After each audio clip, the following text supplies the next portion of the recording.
जय गुरु जी। शुक्राना गुरु जी। अनंतम शुक्राना गुरु जी। संगत जी, आज मैंने एक आंटी का सत्संग सुना और मैं उनका ड्रीम दर्शन बताना चाहूँगी जो उन्होंने ड्रीम में दिखा। और सुन के थोड़ा शौक भी लगा कि हम लोग जो हैं एक कीचड़ में ना धंसे रहते हैं और उस कीचड़ से हमें बाहर निकालने के लिए गुरु जी आए हैं, हमें तारने के लिए। पर वो कहते हैं ना कि हमें तो तरना ही नहीं आता। गुरु महाराज जी हमें हर पल तारते हैं लेकिन हमें तरना तक नहीं आता। संगत जी, वो आंटी सपने में देखती हैं कि वो एक बहुत ही गंदे पानी में फंसी हुई हैं। उनकी पूरी फैमिली, उनका भाई, उनकी मम्मा, उनके पापा, साथ में वो भी और एक अंकल और थे वो भी। और गुरु महाराज जिस पानी से बाहर खड़े होते हैं और उनका जो चेहरा था वो बिल्कुल नीले रंग का होता है। और गुरु जी कहते हैं कि चलो उठो, ये तुम्हें आप ही करना है, तुम्हें आप ही बाहर निकलना है। मुझे कुछ कुछ शब्द याद हैं गुरु जी के, इतना पूरा तरह से याद नहीं है। गुरु जी माफ़ कर देना कुछ गलती हो जाए सुनाने में। तो वो आंटी और उनकी फैमिली को सांस नहीं आती है, वो बहुत ज़्यादा परेशान हो जाती है और सपने में सपना देखती हैं। जब उनको सांस नहीं आती है वो उठ जाती है सपने में, फिर दोबारा सोती है, उन्हें फिर वहीं से वो स्टार्टिंग हो जाती है उनकी कि उनका दम घुट रहा है, सांस नहीं आ रहा। उनकी पूरी फैमिली को तड़प रही है वो उस पानी में बाहर निकलने के लिए। और गुरुजी कहते हैं कि तुम्हें इस पानी से, इस मतलब एक तरह से गंदगी, एक तरह से कीचड़, तो इससे तुम्हें खुद को ही बाहर निकालना है। इस दर्द को तुम्हें सहन करना है। बाकी मैं सब सहन करूँगा लेकिन इसको, इस जन्म के जो कर्माज हैं वो तुम्हें इसी जन्म में ख़त्म करने हैं, ताकि नेक्स्ट जन्म में वो चीज़ हमें वापस लौट कर ना मिले। तो गुरुजी कहते हैं तुम्हें इसी जन्म में करना है। निकलो बाहर, कोशिश करो, पूरी कोशिश करो शिद्दत से। फिर उसके बाद गुरुजी उन्हें नहीं दिखते हैं। गुरुजी बहुत सारी बातें बोलते हैं जो मुझे अभी याद नहीं है, पर ऐसा लगा जैसे उस टाइम पीरियड में मैं खुद भी पहुंच गई सत्संग सुनते सुनते। क्योंकि जब आप पुरानी सत्संग के सत्संग सुनते हो ना तो ऐसा लगता है कि हम उस औरे में पहुंच चुके हैं जो उस टाइम पे हो रहा है। और फिर वो जो पानी था, धीरे धीरे सूरज निकलता है और सूरज की किरणों से वो पानी सूखने लगता है। और वो आंटी जब उनकी आंखें खुलती है तो वो देखते हैं कि जो बहुत सारे लोग हैं वो सब मरे हुए हैं, सबकी डेड बॉडी तैर रही है पानी में और सूरज से वो धीरे धीरे पानी सूख रहा है। उसके बाद कुछ देर बाद वो देखती हैं कि वहाँ पे वो बाकी लोग नहीं है लेकिन उनकी जो फैमिली है वो पूरी है, वो सभी मर चुके हैं। और जब पानी की एक बूंद बचती है ना, और जब वो भी सूख जाती है सूरज की किरणों से, तो सारे एकदम से उसकी फैमिली उठ जाती है और वो चलने लगते हैं। तो वो भी अपनी मम्मा पापा के साथ चलने लगती है और बोलती है कि मम्मा मैंने ऐसा देखा, मम्मा मैंने ऐसा देखा, लेकिन वो सुन नहीं रहे हैं। वो चलते चलते एक नगरी में पहुंचते हैं। वहाँ पे एक कमरा होता है और उस कमरे में वो सभी लोग होते हैं जो पहले से उस गंदे पानी में मौजूद थे, जिनकी उन्होंने डेड बॉडियाँ देखी थी। तो वहाँ पे उन्हें एक अंकल भी नज़र आते हैं। कहती है ओहो, मुझे तो इन अंकल को 10 रुपये भी देने हैं। और उसके बाद वो देखते हैं कि सब के सब वहीं हैं और फिर वो उन सभी से क्वेश्चन करती हैं और बताती हैं कि अंकल मैंने ऐसा देखा कि आप हम सब जिंदा हैं, हम सब ठीक हैं।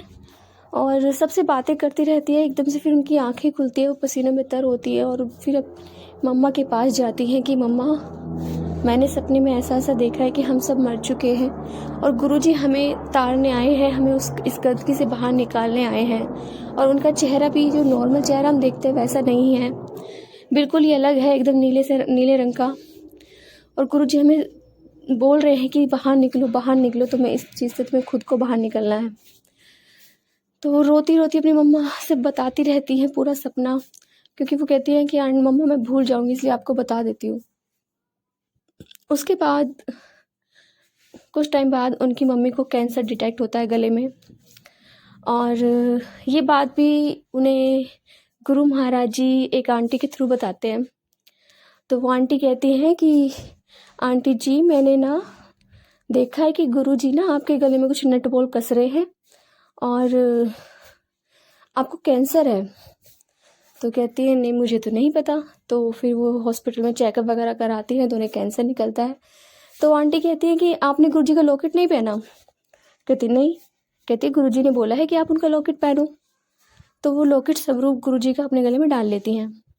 और जब वो लॉकेट स्वरूप गुरुजी का डालकर हॉस्पिटल में जाती हैं तो उनके गले में कैंसर डिटेक्ट नहीं होता है। लेकिन जिस दिन वो डालना भूल जाती हैं और जब जाती है तो उन्हें कैंसर डॉक्टर को साफ दिखाई देता है। ऐसे ही 2-3 बार होता है। तो उनकी सर्जरी का दिन डिसाइड होता है गले की। और जब सर्जरी का डिसाइड होता है तो उस टाइम पे जब सर्जरी के लिए जाना होता है तो उनके गले में वाकई में कैंसर नहीं होता है। गुरु महाराज जी जिन्होंने उनको न्यू लाइफ ब्लेस कर दी थी। तो उनकी मम्मा को याद आता है कि मुझे कुछ टाइम बाद पहले एक सत्संग था एक आंटी का, उनको भी ये प्रॉब्लम थी, मगर 3 महीने बाद वो उनकी डेथ हो गई थी। तो वो बहुत रोती हैं कि मेरे पास इतना कम टाइम है और मुझे गुरु महाराज ने 3 महीने की लाइफ ब्लेस की है। वो अपने बच्चों को शादी के लिए करती हैं बहुत ज़्यादा। और गुरु महाराज जी भी आंटी से कहते थे कि तू उन बच्चों की शादी कर दे। और उनकी बेटी को बोला करते थे तेरी ना मैं शादी करा दूँगा। तो वो बताती हैं अपनी बेटी को कि मुझे ऐसे कैंसर है और बहुत कम टाइम है मेरे पास, तुम लोग को शादी करनी ही पड़ेगी। तो वो कहती है मम्मा तुम जिससे कहोगे मैं उससे शादी कर लूँगी। उसके बाद 10 दिन के अंदर अंदर उनकी बेटी का रिश्ता हो जाता है, शादी की डेट फिक्स हो जाती है। उनका जो भाई बाहर था वो भी घर पे आ जाता है। और जिस दिन इनकी लड़की की शादी होती है और शादी की तैयारियां होती रहती है, बाहर सब बैठे होते हैं और अंदर उनकी बेटी थोड़ा अनकॉन्शियस सा फील करती है, वो एकदम से बेहोश हो जाती है। सुबह 4 बजे तक वो बैठे रहते हैं और उनके जो मामा वगैरह होते हैं वो डॉक्टर होते हैं, वो चेकअप वगैरह करते हैं। तो वो बताते हैं कि सी इज़ नो मोर। तो पूरी रात वो बैठे रहते हैं और उसके बाद 4 बजे गुरु महाराज की कृपा से उनकी सांसें वापस लौटती हैं। वो सच में मर चुकी थी, वो आंटी सच में मर चुकी थी। और एक आंटी थी संगत आंटी, उन्होंने गुरु महाराज जी का स्वरूप रखा हुआ था उनके पास और उनके शब्द चला रहे थे, सब चला रखे थे कि सदगुरु प्यारा मेरे नाल है। तो गुरु महाराज जी एक आंटी को के घर जाते हैं और वो उनको बताते हैं कि मैंने आप दोनों की फैमिली को इसलिए नहीं मिलाया है। आप दोनों जितनी भी संगत है, जितने भी उनके पुण्य हैं, वो पुण्य मैंने इस लड़की को दिए हैं, इन आंटी को दिए हैं, तब जाके इनकी सांसें वापस लौटी हैं। उसके बाद 4 बजे उन्हें फेरों के लिए लेके जाया जाता है, तब उनकी शादी होती है। गुरु महाराज जी ने उनको न्यू लाइफ ब्लेस करी। संगत जी, गुरु महाराज जी ही तो हमें तारने आए और हम इस कीचड़ से बाहर निकल ही नहीं पाते। हमें यही लगा रहता है इसने ऐसा कहा, इसने वैसा कहा, उसने ऐसा करा, इसने ऐसे करा, हम ऐसा कर रहे हैं। एक तरह हम ईगो में फंसे ही रहते हैं।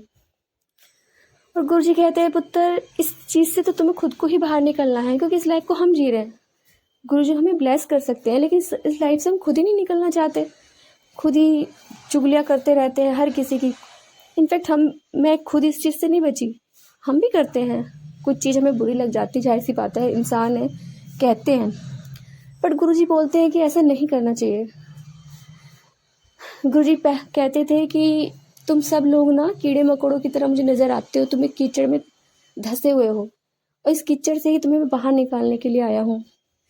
संगत जी बस गुरुजी में ध्यान लगाइए। हमेशा उन आंटी ने एक बात और कही थी जब अपनी मम्मा को सपना बता रही थी, और ये गुरु महाराज जी मुझे बहुत टाइम से बोल रहे हैं कि जितना हो सके ना, मुझे उनकी बातों से ये बात समझ में कि जितना हो सके ना गुरुजी के साथ थोड़ा टाइम स्पेंड ज़रूर करिए।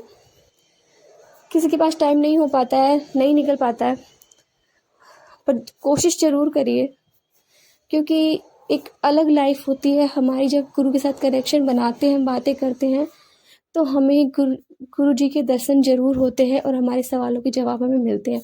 मेडिटेशन हमें ज़रूर करना चाहिए, बहुत ज़रूरी है मेडिटेशन। तो इसी उम्मीद के साथ जय गुरु जी, शुक्राना गुरु जी, अनंतम शुक्राना गुरु जी। संगत जी, यदि आपको सत्संग अच्छा लगे तो प्लीज़ हमारे चैनल को लाइक कीजिए, सब्सक्राइब कीजिए, बेल आइकन को प्रेस कर दीजिए ताकि नए सत्संग की जानकारी आपको जल्द से जल्द मिल सके। संगत जी, यदि आप भी अपना सत्संग शेयर करना चाहते हैं तो आप हमें हमारे व्हाट्सएप नंबर पर लिखकर भेज सकते हैं, रिकॉर्ड कर भेज सकते हैं। आपके सत्संग भी और संगतों के साथ शेयर किए जाएंगे। जय गुरु जी, शुक्राना गुरु जी।